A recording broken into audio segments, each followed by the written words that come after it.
एक बार की बात है, किसी गांव के मंदिर में देव शर्मा नाम का एक प्रतिष्ठित साधु रहता था। गांव में सभी लोग उनका सम्मान करते थे।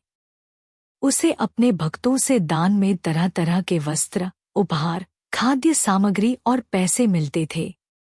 उन वस्त्रों को बेचकर साधु ने काफी धन जमा कर लिया था। साधु कभी किसी पर विश्वास नहीं करता था और हमेशा अपने धन की सुरक्षा के लिए चिंतित रहता था। वह अपने धन को एक पोटली में रखता था और उसे हमेशा अपने साथ लेकर ही चलता था। उसी गांव में एक ठग रहता था। बहुत दिनों से उसकी नजर साधु के धन पर थी। ठग हमेशा साधु का पीछा किया करता था, लेकिन साधु उस गठरी को कभी अपने से अलग नहीं होने देता।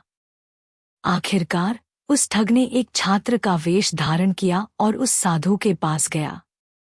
उसने साधु से मिन्नत की कि वह उसे अपना शिष्य बना ले, क्योंकि वह ज्ञान प्राप्त करना चाहता था।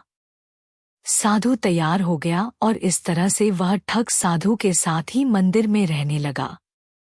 ठग मंदिर की साफ सफाई से लेकर अन्य सभी कार्य भी करता था और ठग ने साधु की खूब सेवा की और जल्दी ही उसका विश्वासपात्र बन गया। एक दिन साधु को पास के गांव में एक अनुष्ठान के लिए आमंत्रित किया गया।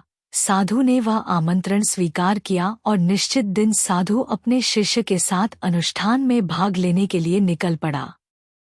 रास्ते में एक नदी पड़ी और साधु ने स्नान करने की इच्छा व्यक्त की।